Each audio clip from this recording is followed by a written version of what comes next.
Hey guys, welcome back to Beast Quest Special 24, I believe. It has to be Special 24 by now.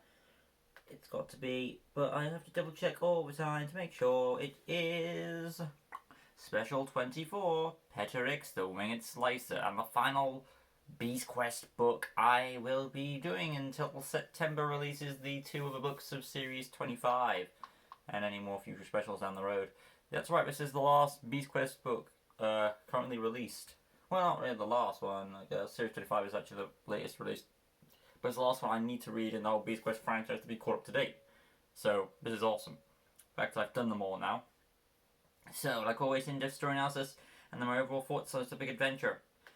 So, let's go through this. If you haven't already, make sure you've read this book before watching this review, otherwise, what the hell are you watching? Anyway, let's get through it like always. So, one more time, Beast Quest, Petorix, the Winged Slicer. And after this, you'll have to wait till September for more Beast Quest action. So, let's get through this. Tom and friends were playing with Prince Thomas when suddenly a woman claimed she was chased by a beast. They fought the dragon-like creature, only to be revealed it was a fake. The woman had entered the treasury with our heroes, assuming she planned to steal something. However, all that was missing was a soldier's uniform. Rhea had secured the item she was after and avoided the Avantian forces, taking her flying horse to a spooky ruined site. She laughed, claiming this would be the end of Tom. Our heroes discovered that the thief was Rhea, and she had taken one of Tanner's boots. Yeah, apparently. That's weird. But yeah, like that whole sentence like Tanner's boots, and then weird. Anyway. Adaro now understood her plan, and she planned to travel back in time to alter the present. Like temporary, kinda. Our heroes were teleported by Daltec to try and stop her. However, they failed and everything went right. Rhea had gone back in time where Tanner was Master of the Beasts. She was told by a family about a beast attacking a village and went to face it. She did so and was amazed at how big it was in the flesh. Then Tanner came and she implied that this was Tanner's end. Okay. Our heroes investigated the boot, hoping to find some way of catching up to her. Rhea. They tried using the other boot, but that method could disturb the timeline further. So instead, they decided to use Tanner's skull. However, it seemed that our hero Tom was now poisoned. No, not him. Tanner. The Tanner was poisoned. Yeah, Rhea had altered the past, and it was up to our heroes to stop her, basically. So Tanner was the one poisoned, and it's up to our heroes to stop that from happening, basically. So that's where we're at. Rhea saw Tanner planning to dive his blade right through Petorix, so she shot him off the course, made him crash into a barn, and planned to kill him herself, only to have Petorix poison him instead, which still worked to her liking, and although Epos managed to fly Tanner away, his fate seemed certain. So, yeah, Epos took him away, but he's still been poisoned. Our heroes planned to use the bones to go back in time and stop Rhea. However, as they progressed further, Tom's allies were beginning to forget about Tom due to the fact that Tanner not being around affected the timeline. Then we get this explanation of that Tom is a descendant of Tanner, meaning same family. That makes me wonder, does every Master of the Beast have to be from the same family in order for it to work? Because if so, I'm not a fan. I like the idea that anyone who is proven worthy can be it.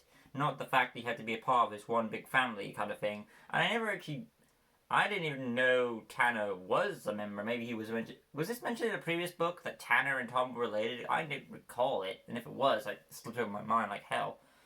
But this is either this is coming out of left field, or it's just a way to get their time travel story going. Because if they're trying to redo the Back to the Future thing, where it's like, oh, without your existence, you're out of the timeline. It does have that Back to the Future vibe to it. We'll get to that further down the road. Anyway, with that, we get Back to the Future. Yeah, we get the Back to the Future imagery of Tom's hand fading. Then we have with nearly every of his allies forgotten of him, Eleanor made her move. Eleanor had successfully traveled travelled alongside Tom back in time. The travel had made a side effect, so Tom was no longer fading away, so our heroes rushed before the spell wore off. They came across some folks and told them of where Tanner was, which led them to face the great warriors of the past, which led to a misunderstanding where they would be thrown into a pit. Cut to Rhea sneaking into Tanner's healing chambers, and she was still ticked off that he wasn't dead. So she decided to finish the job herself, but she knew, she knew Tom would be on, she also knew that Tom would be on her way now, because, he's always crafty, he's able to get his head. She knows that Tom is able to get a foot, Tom will always be behind her, that's basically what I'm saying. But when she was about to strike at the injured man, being Tanner, she felt a moment of emotion, and then she realised he resembled Tom. She put two and two together, same family. Weird too. I thought Rhea already knew this, hence why she went back in time in the first place to kill Tanner to wipe out Tom's family completely. That's contradicted, because I always assumed that, I'm going to go back in time just to murder Tanner to wipe you from the timeline. That's why she's doing this plan. But it's this chapter's oh, you look alike. So you didn't know this till now, and you didn't know that. I don't know, this plot makes wibbly wobbly tiny whiny stuff. It's more complicated. Anyway, I'm assuming Rufus came in, stopped her, and mentioned there was a second assassin trying to kill Tanner. And yes, Falcor made a return to stop Rhea here too. Cut back to our heroes thrown into a pit along with Rhea. Then after a brief argument, Tom communicated with Epos to free them, and they rode off trying to save Tanner, while Rhea stayed in the cell believing they were too late. They gained Rufus's trust, and he told them the only way to heal Tanner was via an eggshell from Petorix, which lied in her lair. Rufus had sent his friends Gwen and Castor to go for it, so they need to join them. Rhea changed her mind and now wanted to escape. At first, it seemed impossible, when she remembered she had a sample left of the elixir wells before Tom destroyed it all. She used it to fly out, spy on Tanner and Rufus, in which Tanner was still fighting the poison. Rufus spotted her, but Rhea set a fire ablaze and rode on horseback after Tom.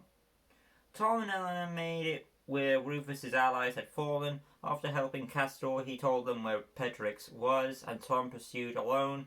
He gave Eleanor his green jewel to heal the wounded, while he claimed the antidote. However, after getting a piece of eggshell, Petorix emerged and used her lizard tongue to drag him into the air. Then she released him, and he was going to crash to the ground. Rhea spotted Tom falling, but then Eleanor pinned her down. Rhea convinced her to let her go after Tom, and of course it worked. Then she encountered Epos, and before she could do anything else, both Tanner and Rufus were revealed to be alive, and they captured Rhea. However, she warned it was too late as Tom was finished. Tom was revealed to be alive, of course he was, and joined by Eleanor, they then faced Petorix, who was coming in fast. But this time, Tom jumped on her back, avoiding her tongue. He planned to kill her the same way Tanner did, but he needed, the same way Tanner did in the original timeline. But he needed a sword, and he lost his own. Then Tanner came in, passing Tom his own blade, which made Tom decapitate Petorix's head off, and he was saved by Tanner, and the winged slicer was sliced from existence. However, Tanner was now dying, and Tom was fading. Then, boom, our heroes arrived back in their own time, and Adaro showed them everything was okay, as Tanner did survive the poison, which explains how Tom was still around, and Rhea's fate was unknown. Was she trapped in the past, or had she found a way out? But that's probably a story for another day. But that is essentially Petorix the Winged Slicer. Overall, a few scuffles here and there in the analysis portion, never too major. But yeah, there is Petorix the Winged Slicer. So, as it stands, this story is not my favourite, big surprise, because, I feel like the time travel element is done better with Tempera. Yeah, Tempera doesn't get much beast time, which is if you want a time beast with more if you want a time beast with more time in the book, Petorix, yeah. But the difference is, for story-wise, it makes sense, because, when Tempera, you had, Tom was in a alternate timeline where, no, he was back to his old self, he was back to level 1, he was just a farm boy, all the characters knew who they were before the events of Beast Quest, so that made it interesting. With this one, it's Tom had, in September he had to go along this quest to regain his allies' trust and, to find where the bad guy was and take him down and stop the beast. Well, this one, it's like they go back in time to prevent someone's death or prevent a death from happening the way it didn't. And then there's a lot of confusing information here with like Tom being a descendant of Talon, which I feel like comes out of left field for me. And not to mention then Rhea saying, oh, they look alike, which kind of contradicts her motivation for doing this evil plan in the first place. Because, like, shouldn't she already know that? Because that's the whole point of this plan, is to go back in time in the first place to wipe out Tom, because you want Tom gone. And in order to do that, you want to go back in time to kill Tana, who you believe. Again, it's like they're trying to put all these made up little plots here to make this story work. They really want to get their Back to the Future-esque story going on with, like, relatives and, oh, if you don't, you'll be wiped out from existence. And it's pretty obvious where it's going, and it feels kind of icky. It's not the worst. It really isn't. I will say that much. It's not. I mean, there's a lot of good elements in this book. It's trying so hard to be a good time story, but time travel is very hard to do, and I felt Temper did it much more smoothly without overwhelming yourself. Well, this one, you've got a few plot holes, because again, it comes down to time travel. Whenever you do time travel, if you don't pay attention to things you already established in the timeline, it's gonna bring up a lot of plot holes and questions. Case in point, the whole thing with Rhea not knowing with her stuff that I mentioned, and the thing about Tom coming out of left field. Again, it's really hard to do time travel. I think Timber did it much better, and I think really Beast Quest should stick away from time travel on in general, because whether you like it or not, someone's going to complain about this time travel method, because time travel never really works out for one way or another for every single person. The only thing good about it is that there's more beast time for Petorix, so there's that. So, anyway, though, let's go on with the, again, it's not my release type special of all. It'll be ranked higher than level 1 spot, of course. But yeah, as it stands, it's an okay book. I would take it over others. That's the best I'll give it. Moving on to the character portion, like always. We've only got like 4 characters to go over, really. And it's pretty obvious who they are. Starting off with Tom, of course. Main character through and through. It's more of his story than it is Eleanor's, because he's being wiped from existence in another form or manner. Again, I'm not sure when this book takes place, either before or after Series 24. But yeah, if anything, it does show once again Rhea gets a lot of good villain plans here, because like every villain plan she's done essentially is awesome. Verak was awesome, because like she wanted to get this powerful beast under control, and somehow it got her father to die, so there was development there for the character. Makai, again, each beast had its own job to do, and it felt like it was an actual plan, a scheme. She's very intelligent there, so, and the whole Armada fleet there. And I'm pretty much going over Rhea's character. But yeah, I'll get to Rhea's plot in this thing, but I'm just going over all the plots that Rhea had, basically, until I get to was there another one? I thought there was another one. Oh yeah, and of course, Evil Tom speaks for itself in Series 24. And this one, going back in time to wipe Tom from existence in a way. Again, all these villain plans, all of her plans seem to be very interesting compared to other ones, I find. But yeah, Tom himself. Again, Tom has got pressured once again because he's going to be wiped from existence. He has to go back in time to prevent Rhea from destroying Tana, which will destroy him, and there'll be no Master of the Beasts. So every time he's fighting himself, he's fighting Rhea, he's fighting these new allies, he's trying to gain their trust. And of course you've got the Beast itself, Petorix. So yeah, there is a lot of things he's got struggling going on here. Moving on to, but yeah, Tom, struggle character. Eleanor, she does get a fair shake to do. Like when, I think one of her big moments in this book is like when everything's about to go AWOL and all the people are losing their memories. Eleanor rushes in, takes them back in time, just in time before things get any worse. And from there on, she also does the thing where she holds Tom back from Tom has a boiling point where he's trapped in that pit with Rhea, and he's like, "Oh, I'm gonna beat you up for all you've done." And like Eleanor is the reasonable one, calms everyone down and holds Tom back. And yeah, so she has her moments to shine, like always. So there's goodness for her there. Rhea is interesting. She has an emotional doubt between herself. Apparently, she also blames Tom for the murder of Sanpea, which is optional. I mean, you can either buy that's true or a lie. Like, does she feel bad for her father? Does she not? I mean, it's implied, but it's hard to say. Because it's like, maybe she does care. Because, like, when he did die, like, she felt a little thing of emotion. But throughout their act, she mainly dissed him. So it's kind of hard to say. But as it stands for her in this book, she's trying her hardest to. I will say this: all of her plans, like I said, they're all awesome. This is one's contradicting, but yeah, that's more to do with the story. Like, I understand how she can't. Like, your plan is to go in and wipe Tana, but you don't realize that they're one and the same till now, and then again, it's really all confusing with the whole timeline thing going on. But for what happens, I still think Rhea does have a good villain plan here, and it's nice to see some of her perspective in the book too. Moving on to the beast itself, Petorix, which essentially is nothing more than a plot device. And I'm not saying like, oh, and what I mean by that is like, normally in a beast book, you have a beast terrorizing somebody, or terrorizing a place in the kingdom, and it's up to our heroes to stop it. In this one, this beast is normally meant to die, and it's just like everyone keeps changing the timeline in order for it to go their way. So the beast does die in the same way. So basically